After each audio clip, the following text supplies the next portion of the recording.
ধর্ষকাম মনোভাবাপন্ন বিকৃত রুচির মানুষ তার প্রতিবেশীর গৃহপালিত গরুর ওপরে বিকৃত কাম চরিতার্থ করার পরে নড়ে চড়ে বসে পশুপ্রেমীরা। বলেছেন সাল্লাল্লাহু আলাইহি ওয়াসাল্লাম, যখন দেখবে মেয়েদের সংখ্যা দিন দিন বাড়বে, ছেলেদের সংখ্যা কমতে থাকবে। যখন দেখবে মেয়েরা ছেলেদের পোশাক পরবে আর ছেলেরা মেয়েদের পোশাক পরবে। যখন মানুষ মাদকদ্রব্যকে হালাল করে নেবে, মানুষ মদ খাবে, নাম রাখবে ভিন্ন, মদের নাম উল্টা রেখে মদ খাবে। মানুষ জেনা করবে, জেনাকে বৈধ মনে করে করবে। এখনকার যে জেনারেশন ফ্রি মিক্সিংয়ে আছে, গার্লফ্রেন্ডের সাথে অ্যাফেয়ার করে, জেনা করে, পর্ন দেখে, পতিতালয়ে যায়, এরা জেনাকে হালালই মনে করে। এদের মধ্যে কেউই মনে করে না যে গার্লফ্রেন্ড বয়ফ্রেন্ডের সম্পর্কটা না যায়, সেটা মনে করে না। এদেরকে শেখানো হয়েছে এটা পবিত্র প্রেম, এদেরকে শেখানো হয়েছে এটা পবিত্র প্রেমের সম্পর্ক। এবং বিভিন্ন মুভিজ দেখে দেখে, গান শুনে শুনে, পর্ন দেখে দেখে, পশ্চিমা সংস্কৃতি এবং অপসংস্কৃতি দেখে দেখে এদের মাইন্ডসেটটা এমন হয়ে গেছে, এরা এটাকে হালাল মনে করছে। আজকের টাটকা নিউজ হচ্ছে যে বিগত 8 দিনে এদেশের মাটিতে 41টা শিশুকে ধর্ষণ করা হয়েছে। আমি অনেক দিন আগে বলেছিলাম, যখন ফ্রি মিক্সিং বাড়বে, নারী পুরুষের এই অবাধ মেলামেশা বাড়বে, তখন ধর্ষণ ডে বাই ডে বাড়তে থাকবে, জেনা ডে বাই ডে বাড়তে থাকবে। এবং যত বেশি মেয়েরা বেপর্দায় বাইরে ঘুরবে এবং পুরুষের পোশাক পরে ঘুরবে এবং এমন পোশাক পরে ঘুরবে যেই পোশাক পরেও তারা নগ্ন, তত বেশি ধর্ষণ বাড়বে, আর জেনা বাড়বে, পরকীয়া বাড়বে, ব্যভিচার বাড়বে। এগুলো যখন বাড়বে, বাড়তে বাড়তে এমন একটা পর্যায়ে যাবে যে মানুষ মেয়েদের দিক থেকে আকর্ষণ হারিয়ে ফেলবে, তখন ছেলে ছেলের সাথে জেনা করবে। এটা এখনকার নতুন সমস্যা, পুরো বিশ্ব জুড়ে এই সমস্যা চলছে, ইনক্লুডিং আমাদের কান্ট্রিতেও এই সমস্যা চলছে। সমকামীরা এখন অধিকার খুঁজছে, তাদের সংগঠন আছে, তারা অধিকারের আন্দোলন করতে চেষ্টা করছে। এবং বিশ্বের মিডিয়াগুলো বোঝাচ্ছে মানুষকে যে এটা হচ্ছে মানুষের ব্যক্তি স্বাধীনতা, বাক স্বাধীনতা। একজন মানুষ চাইলেই একটা ছেলেকেও বিয়ে করতে পারে, চাইলে মেয়েকেও বিয়ে করতে পারে। বলেন আউযুবিল্লাহ। এদের পরিণতি কি হবে সেটাও শুনে রাখেন। একটা সম্প্রদায় ছিল বিশ্বের বুকে, ইতিহাস কোরআনে আছে, ইতিহাস হিস্ট্রি ডিপার্টমেন্টে নাই। প্রকৃত ইতিহাস আল কোরআনে আছে, যেই ইতিহাস 100% সত্য, এখানে মিথ্যার লেশ মাত্র নাই। কোরআনের পাতায় পাতায় বিচরণ করেন, একটা সম্প্রদায় পাবেন, কওমে লূত। লূত আলাইহিস সালামের কওম, সাদুম গোত্র, সাদুম। এখনকার জর্ডান, এই জর্ডানের পাশে একটা সাগর আছে, ডেড সি বা মৃত সাগর। এই সাগরের পাশে এদের কলোনি ছিল। এখানে আল্লাহ রাব্বুল আলামিন লূত আলাইহিস সালামকে নবী হিসেবে পাঠান। লূত আলাইহিস সালাম তাদেরকে দাওয়াত দেন, তাদেরকে বোঝান, তোমরা এমন একটা পাপ করছো যেই পাপ বিশ্বে কখনো কেউ করে নাই। তোমরা মহিলাদের সঙ্গ বাদ দিয়ে ছেলেদের কাছে যাচ্ছ। নাউযুবিল্লাহ। তিনি এত বড় মনের নবী ছিলেন, যিনি এমনভাবে বলেছেন যে যদি তোমাদের বিয়ে করতে হয়, প্রয়োজনে আমার মেয়েদেরকে বিয়ে করে নাও।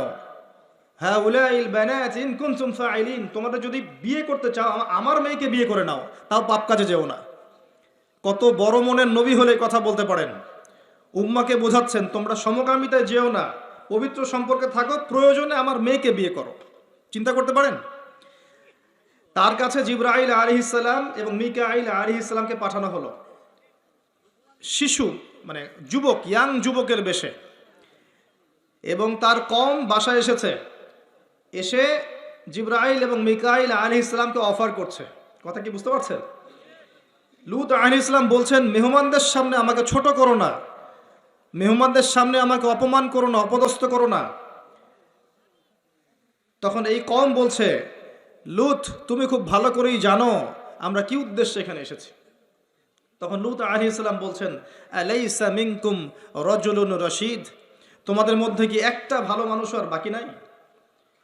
এরপরে আল্লাহ রাব্বুল আলামিন জিবরাইল এবং মিকাইল আলাইহিস সালামের মাধ্যমে এই পুরো কওমটাকে, জমিনটাকে মাটি থেকে তুলে আকাশে নিয়ে গিয়ে, মহাকাশে নিয়ে গিয়ে পাথর বর্ষণ করে সবগুলোকে থ্যাতলা করে একদম উল্টায় দিলেন জর্ডানের উপরে। ওই জায়গাটা একটা সাগর হয়ে গেছে এখন, তার নাম ডেড সি বা মৃত সাগর, যেই সাগরে আপনি ডুববেন না, আপনি লাফ দিলে ওই সাগরে ডুববেন না। ওখানে কোনো প্রাণী জন্ম নেয় না, কোনো প্রাণের অস্তিত্ব নাই সেখানে। এমনভাবে আল্লাহ জায়গাটাকে অভিশপ্ত করে দিলেন। এই হচ্ছে কওমে লূতের শাস্তি। আখিরুজ্জামানেও যেই দেশ বা যেই সমাজ বা যেই ব্যক্তি যে পরিবার এই কাজগুলোতে সম্পৃক্ত থাকবে, সমকামিতায় তাদের সেম পরিণত হবে, এটা দেখে নিয়ে, এর কোনো ডাউট নাই, এটা হবেই। আর শেষ জামানায় যারা সুদের মধ্য দিয়ে আল্লাহ এবং তার রাসূলের সাথে যুদ্ধ করছে, তাদেরও একই পরিণত হবে। এটা সময়ের অপেক্ষা মাত্র। এখন আপনি আর কোন সাইনের জন্য অপেক্ষা করছেন? যখন সমকামিতা দিন দিন বাড়তে থাকবে, এর সাথে আরেকটা সমস্যা বাড়বে, সেটা হচ্ছে চাইল্ড অ্যাবিউজিং বা শিশুদেরকে ধর্ষণ করা। ডে বাই ডে বিগত 8 দিনে এখানেই 42 জন শিশুকে ধর্ষণ করা হয়েছে, রিপোর্ট, সেকুলার মিডিয়া রিপোর্ট। আমাদের মেয়ে সন্তানদেরকে কার কোলে তুলে দিচ্ছেন? আপনার বাচ্চা সেফ না। কি পরিমাণ মানসিকতা নিচু হয়ে গেছে আমাদের, খেয়াল করে দেখেন। বিয়েকে কঠিন করে দেওয়া হয়েছে, জেনাকে উন্মুক্ত করে দেওয়া হয়েছে, ফ্রি মিক্সিংটাকে উন্মুক্ত করে দেওয়া হয়েছে, এবং এটাকে আমরা অ্যাপ্রিসিয়েট করছি, উৎসাহিত করছি। প্রত্যেক ঘরে ঘরে ছেলেমেয়েরা এখন ফ্রি মিক্সিংয়ের বয়ফ্রেন্ড গার্লফ্রেন্ড সম্পর্কে জেনায় লিপ্ত হচ্ছে, বই এক্সচেঞ্জ করছে, নোট এক্সচেঞ্জ করছে, একসাথে পড়াশোনা করছে, কফি খাচ্ছে, ঘুরছে ফিরছে, ডেটিং করছে, এক পর্যায়ে বেডে গিয়ে সেক্সুয়াল সম্পর্ক করছে, এবং এটাকে আমরা বলছি পবিত্র প্রেম। নাউযুবিল্লাহ। এবং এটা স্কুল লাইফ থেকে শুরু হয়ে কলেজ, বিশ্ববিদ্যালয়, চাকরি ক্ষেত্র, ব্যবসা ক্ষেত্র, প্রতিটা সেক্টরে ছড়িয়ে পড়েছে। ইভেন দেখা যায় পলিটিক্যাল মিছিলের মধ্যেও মেয়ের সামনে পিছনে ছেলেরা। প্রতিটা সেক্টরে ফ্রি মিক্সিং, এভাবে কাঠামো নষ্ট করে দেওয়া হয়েছে। এর উপরে আবার আছে পর্নোগ্রাফি, যার মধ্য দিয়ে যুব সমাজকে পশু বানিয়ে ফেলা হয়েছে। যে মানুষ পর্ন আসক্ত, সে কখনো একটা মেয়ের দিকে সম্মানের চোখে তাকাতে পারে না।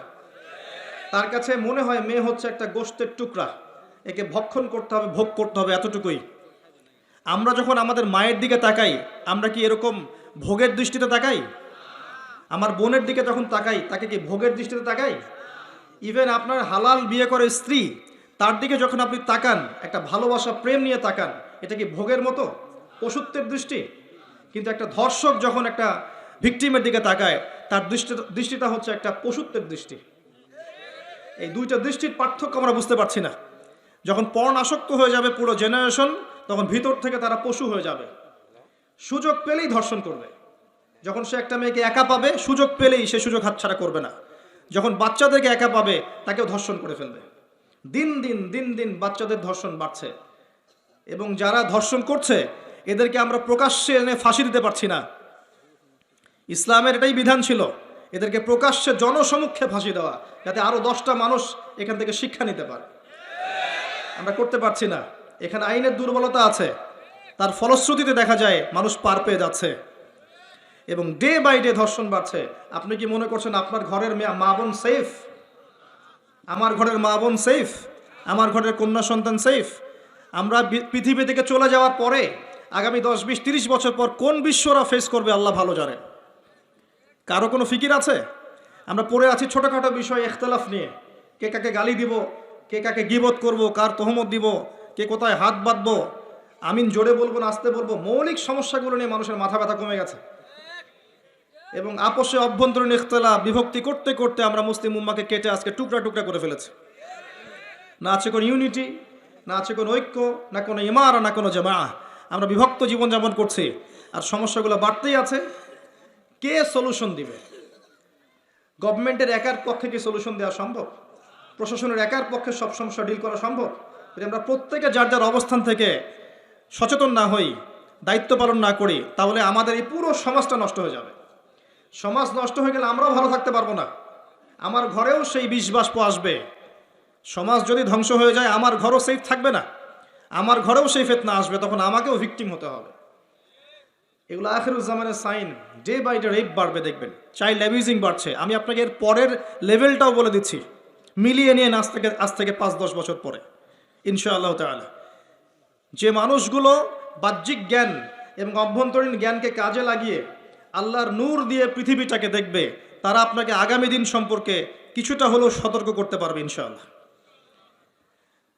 আর আমি অনেক দিন বলেছি, বাহ্যিক নলেজ আপনি বই পড়ে পেতে পারেন, আলেম ওলামার সোহবতে গিয়ে পড়তে পারেন, কনস্ট্রাকটিভ সিলেবাসে পড়াশোনা করলে করতে পারেন, কিন্তু ইন্টারনাল নলেজ আল্লাহর পক্ষ থেকে আসে। যখন আসবে, কখন আসবে? যখন আপনার কলবের মধ্যে আল্লাহর নূর থাকবে। নূর কখন থাকবে?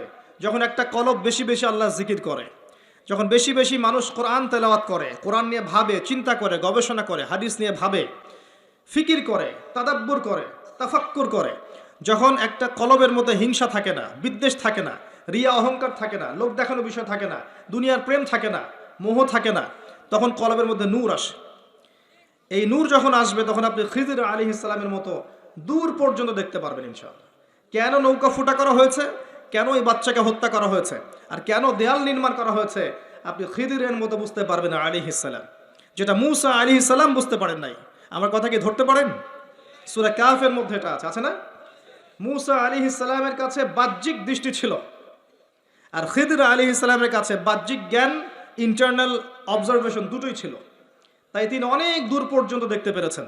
আল্লাহ নূর যখন আসবে কলবে আপনিও দেখতে পারবেন। আগামীতে কি হবে আপনাকে আমি একটু ধারণা দিচ্ছি। আগামীতে ইনশাল্লাহ দেখবেন চাইল্ড অ্যাবিউজিং এর সাথে সাথে মানুষ গবাদি পশুর সাথে জেনা করা শুরু করবে। আল্লাহর খুব ভরসা করে কথাটা বলে যাচ্ছে, মিলিয়ে নিয়েন।